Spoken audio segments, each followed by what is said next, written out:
Good morning friends. So welcome to the brilliant poster session. आज का हमारा पहला टॉपिक है IPCC report on climate change. तो आपको पता है कि आईपीसीसी की जो सिक्स्थ असेसमेंट रिपोर्ट है उसका जो फर्स्ट रिपोर्ट थी वो अगस्त 2021 में आई थी। तो जो उसकी अब सेकंड रिपोर्ट है वो अब आ गई है। तो उसके बारे में हम थोड़ा सा देखते हैं। तो आईपीसीसी जो है उन्होंने बोला है कि अगले 2 डेकेड्स में बहुत ही अ, बुरे क्लाइमेट चेंज इंड्यूस्ड डिजास्टर्स आ सकते हैं अगर हमने कोई एक्शन नहीं लिया। तो ये ग्रीन हाउस गैस एमिशंस की वजह से जो है हमारे को डिजास्टर्स देखने को मिल सकते हैं। तो पहले तो हमें ये पता होना चाहिए कि आईपीसीसी क्या है। आईपीसीसी जो है वो 1988 में एक बॉडी बनाई गई थी वर्ल्ड मीटरोलॉजिकल ऑर्गेनाइजेशन और यूएन एनवायरनमेंट प्रोग्राम द्वारा। अब आईपीसीसी खुद कोई साइंटिफिक रिसर्च नहीं करता, लेकिन वो जितने साइंटिस्ट हैं दुनिया में उनको कहता है कि आप जितना भी साइंटिफिक लिटरेचर अवेलेबल है उसके बेसिस पर हमें बताओ कि क्या हमारा क्लाइमेट चेंज से रिलेटेड क्या स्टेटस चल रहा है। तो असेसमेंट रिपोर्ट्स आती रही हैं। इससे पहले 5 रिपोर्ट्स ऑलरेडी आ चुकी हैं। 1990 में सबसे पहली रिपोर्ट आई थी, फिर जो है 95 में, 2001 में, 2007 में, फिर 2015 में ये रिपोर्ट्स आती रही हैं और लोगों को बार बार, ग्लोबल लीडर्स को बार बार बताती रही हैं कि जो है क्लाइमेट चेंज कितना हमारे लिए बड़ा खतरा बनता जा रहा है। तो आईपीसीसी की रिपोर्ट्स 5 आ चुकी हैं। फर्स्ट पार्ट जो है वो सिक्स्थ असेसमेंट रिपोर्ट का वो अभी रिलीज़ हुआ था अगस्त में 2021 में। सेकेंड रिपोर्ट अब आई है, वो उस रिपोर्ट के बारे में देखते हैं। तो इस रिपोर्ट ने कहा है कि 3.5 बिलियन पीपल, लगभग 45% ऑफ ग्लोबल पॉपुलेशन जो है वो हाईली वल्नरेबल है क्लाइमेट चेंज से। जो सेकंड ये रिपोर्ट है ये कह रही है, ये आपको साइंटिफिक बेसिस दे रही है कि ये बताएगी कि साइंटिफिक डेटा देते हुए कि कैसे क्लाइमेट चेंज हो रहा है। जो थर्ड रिपोर्ट आएगी, फाइनल रिपोर्ट जो होगी, वो ये बताएगी कि हम क्या कर सकते हैं कि जिससे हम एमिशंस को रिड्यूस कर सकेंगे। ठीक है, तो वो रिपोर्ट अब अप्रैल में आने का संभावना है, नेक्स्ट मंथ। तो अब न्यू क्या है इस रिपोर्ट में? अब जो है ये रिपोर्ट जो है इसमें पहली बार जो है रीजनल और सेक्टोरल इम्पैक्ट जो है क्लाइमेट चेंज के दिए गए। मतलब जैसे सिटी लेवल पर या रीजनल लेवल पर बताया गया है कि क्लाइमेट चेंज का क्या इम्पैक्ट होगा। जैसे इंडिया का अगर एग्जांपल है तो बताया गया है कि मुंबई जो है वो high risk of sea level rise पर है। फ्लडिंग के का बहुत बड़ा खतरा है क्लाइमेट चेंज की वजह से मुंबई में। अहमदाबाद में कहा गया है कि हीट वेव्स का खतरा है। फिर ऐसे ही हेल्थ इम्पैक्ट भी बताए गए हैं क्लाइमेट चेंज से। उन्होंने बोला है कि वेक्टर बॉर्न, जो जैसे मस्कीटो से होती है डिसीजेज या वाटर बॉर्न डिसीजेज जो है, उनका होने का खतरा भी जो है वो क्लाइमेट चेंज के डिजास्टर से होता जाएगा आगे और बढ़ता जाएगा। कुछ और भी फाइंडिंग्स हैं, जैसे उन्होंने बोला कि अगर 1.5 डिग्री सेल्सियस से टेम्परेचर क्रॉस कर गया तो जो चेंजेस होंगे वो इरिवर्सिबल होंगे। हम वापस जो है वो उस चेंजेस को जो है वो अंडू नहीं कर पाएंगे। ग्लोबल सी लेवल राइज जो है वो कह रहे हैं कि 44 से 76 सेंटीमीटर दिस सेंचुरी हो सकता है। और अगर हमने कोई एमिशन जो है वो पे एक्शन नहीं लिया और रादर एमिशन ऐसे ही बढ़ते रहे तो ये सी लेवल राइज 2 मीटर तक भी जा सकता है इस सेंचुरी में। इंडिया स्पेसिफिक ऑब्जर्वेशंस भी हैं कुछ, जैसे उन्होंने बोला लखनऊ और पटना जो है उनका जो है टेम्परेचर, वेट पल्प टेम्परेचर मतलब कि ह्यूमिडिटी ज़्यादा, ह्यूमिड टेम्परेचर ज़्यादा होगा, 35 डिग्री सेल्सियस तक पहुंच जाएगा अगर वो बढ़ता रहा तो। फिर भुवनेश्वर, चेन्नई, मुंबई, इंदौर, अहमदाबाद, अब ये जो 35 डिग्री आप सोच रहे होगा कि इतना तो जाता ही है, ये एवरेज टेम्परेचर बताया जा रहा है पूरे साल का। मतलब पूरे साल में आप सर्दी को भी इंक्लूड करोगे तो भी जो है उसका मिलाने के बाद भी एवरेज टेम्परेचर 35 डिग्री सेल्सियस तक जा सकता है। ठीक है, ऐसे ही भुवनेश्वर, चेन्नई, मुंबई, इंदौर, अहमदाबाद को भी कहा गया है कि यहाँ पर भी 32 से 34 डिग्री सेल्सियस तक का टेम्परेचर एवरेज हो सकता है। ठीक है, सो नेक्स्ट टॉपिक देखते हैं जो कि है मॉन्ट्रिक्स कन्वेंशन। तो टर्की जो है उन्होंने कहा है कि वो रशियन नेवल शिप्स को या रशियन वॉर शिप्स की मूवमेंट को लिमिट करने का प्लान कर रहे हैं, क्योंकि उन्होंने यूक्रेन के ऊपर अटैक किया है। तो अभी तक जो है मॉन्ट्रिक्स कन्वेंशन जो है उसके अंतर्गत जो है टर्की बॉस्फोरस स्ट्रेट, ये आपका ब्लैक सी है, ये आपका एगिन सी है। एगिन सी आपका मेडिटेरेनियन सी के साथ जुड़ा है।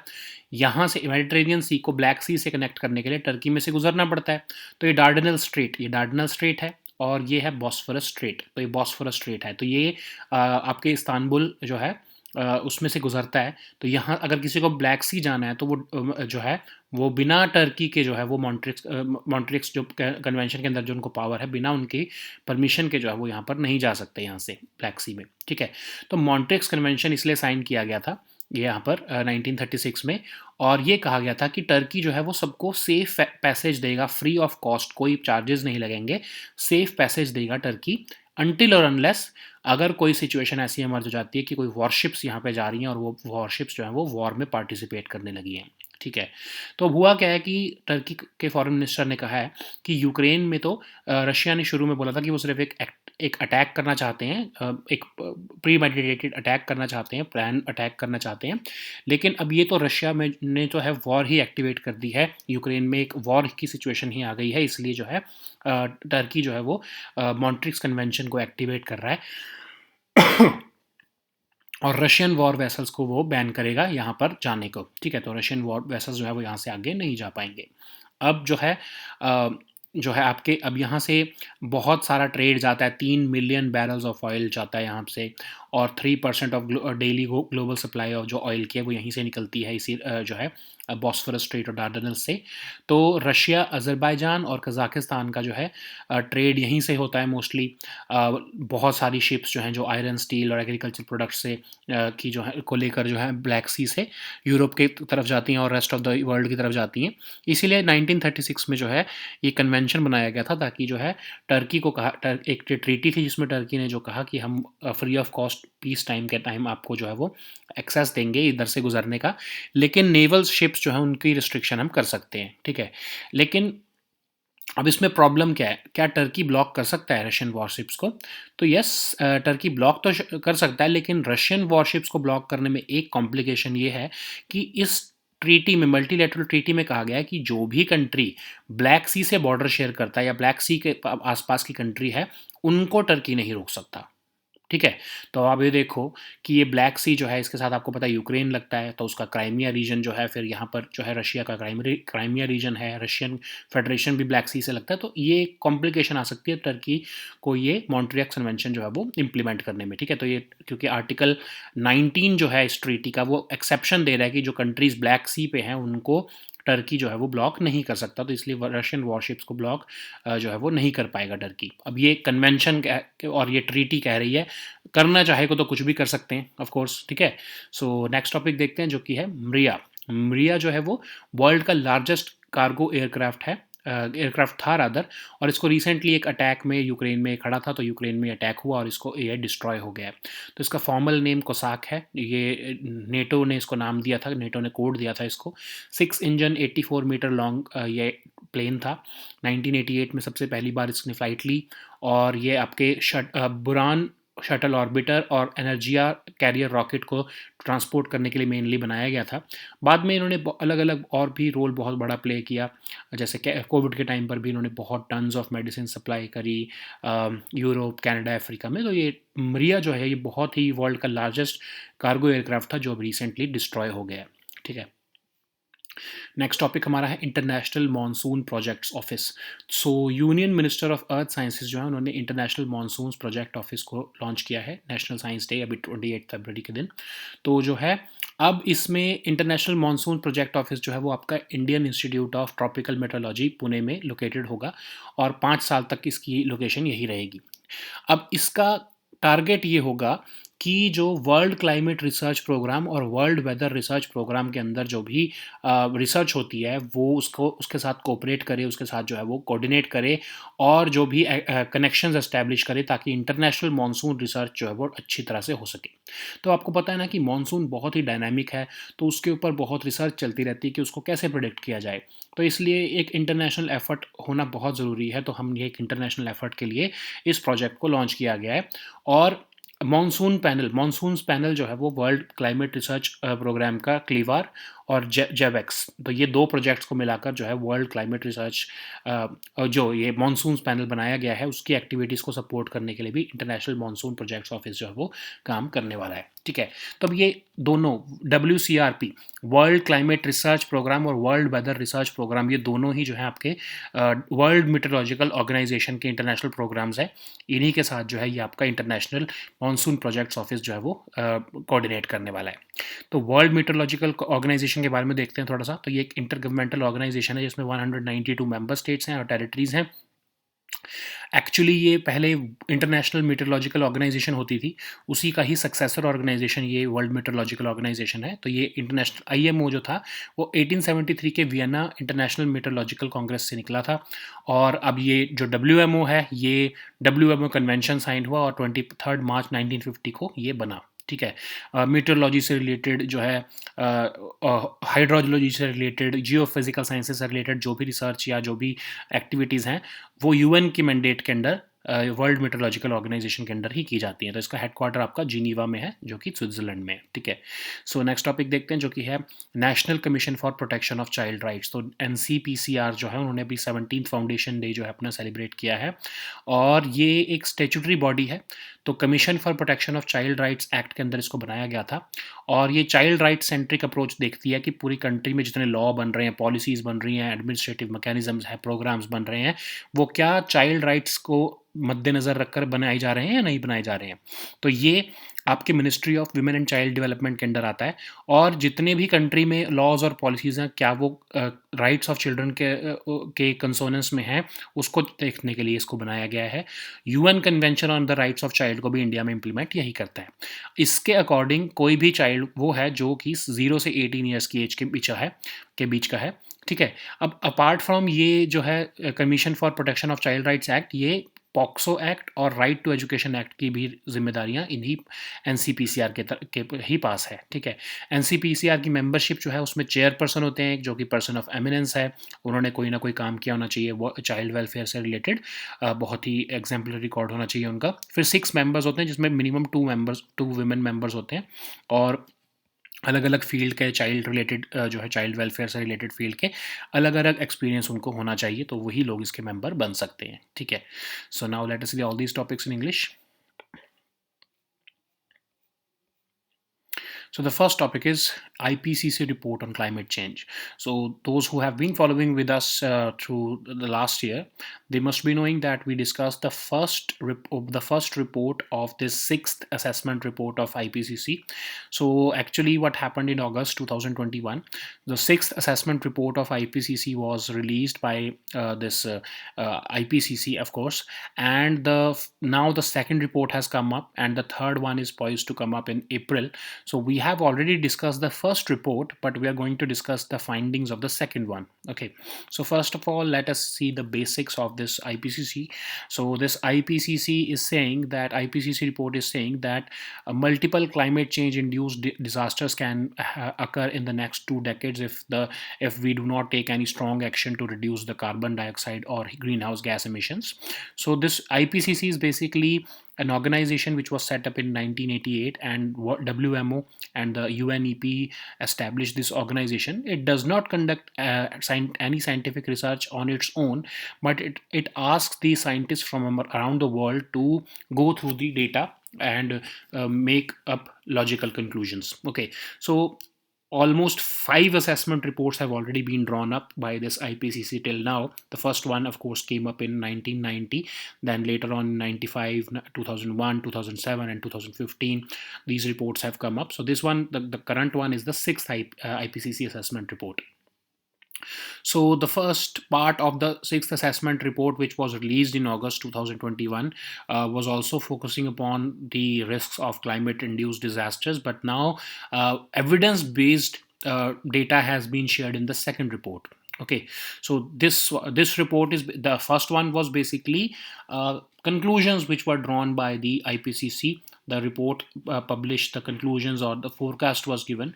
But the second one which has been released by the IPCC now, it is covering all the evidence. The scientific evidence is being given to support their arguments which were drawn up in the first report. So this report is saying that about 3.5 billion people, over 45% of the global population, is highly vulnerable to climate change.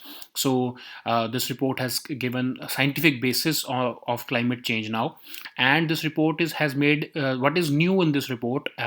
This sixth assessment report is basically making assessments of regional and sectoral impacts of climate change. So earlier, all the reports were focused upon country specific, or the continent, or the area specific, but now this has come up to the regional or sectoral level. Okay, so like they are saying, Mumbai is at very high risk of sea level rise and flooding. Ahmedabad is facing danger of serious heat waves. And it is also, this was the first time IPCC report has looked at the health impacts of climate change. Like they are saying that increasing vector-borne and waterborne diseases like malaria or dengue will happen due to the climate change induced disasters. especially in subtropical regions of Asia. So similarly, other findings have also been given, like if we do not act any more, we stop acting towards inhibiting climate change, then we may cross the threshold of 1.5 degrees Celsius, and that would be disastrous, because many of the changes which would reduce from this crossing of threshold would be irreversible. Okay, similarly, they have said that global sea level rise will likely be around 44 to 76 centimeters this century. And they have also said that about with higher emissions, if we continue with higher emissions, then sea level could rise as much as 2 meters in the this century, and 5 meters by the year 2150. Okay, so there are some India specific observations also, like they're saying Lucknow and Patna are among the cities which will reach the wet bulb temperature. That is about average temperature throughout the year of about 35 degrees Celsius if emissions continue to rise. Bhubaneswar, Chennai, Mumbai, Indore, and Ahmedabad will reach the average temperatures of about 32 to 34 degrees Celsius. So this wet bulb temperature means humid heat. Okay, so these are the some specific India specific observations which has been made by IPCC in the second report of or of the sixth assessment report. Okay, so now let us see the next topic, which is Montreux Convention. So Turkey is basically saying that we are going to implement the Montreux Convention on naval passage, because Russia has indulged into a war with Ukraine, and that's why we are going to limit the movement of Russian warships between the Mediterranean Sea and the Black Sea. So you know that Black Sea is here, and to reach Mediterranean Sea, any ship or any vessel needs to pass through this Bosphorus Strait and the Dardanelles Strait. Okay, so as Turkey is controlling this region, this Turkey is the main or the sole connect between the Mediterranean Sea and the Black Sea. It has been exercising control over this area, but there was a convention in 1936, because you know that about 3 million barrels of oil goes through this Bosphorus Strait and all this Black Sea to Mediterranean Sea. About uh, 3% of daily global supply of oil also passes through this region. So in 1936, it was realized that a Montreux Convention should be there, a convention should be there, and it was of course Montreux Convention, through which Turkey exercise right, and it allows safe passage and free of cost to ships to pass from this Black Sea to the Mediterranean Sea. But of course, these provisions apply only during peacetime. In case of a war, Turkey reserves the right to control the passage of warships or naval ships. That's what it is saying. That Russia has attacked and it has indulged into war with Ukraine. That's why we're not going to allow Russian warships to pass through this strait. So they want to control it. So can they control it? Of course. So this is a pertinent question, because there is an exception in this Montreux Convention. So article 19 of this Montreux Convention says that countries who are on the Black Sea, they cannot the Turkey cannot block the passage of even their warships during even wars. Okay, so that would be, of course, a limitation upon Turkey to exercise control over Russian warships passing through this region. But of course, this is just a convention or a treaty. In times like we are today, these conventions and these treaties which were there during peacetime, they may not mean anything now. Okay, so now let us see the next topic, which is MRIA. So MRIA was the world's largest cargo aircraft, and it was called the Antonov AN-225. It has been destroyed recently during an attack by Russian forces in Ukraine. So it was formerly known as Cossack.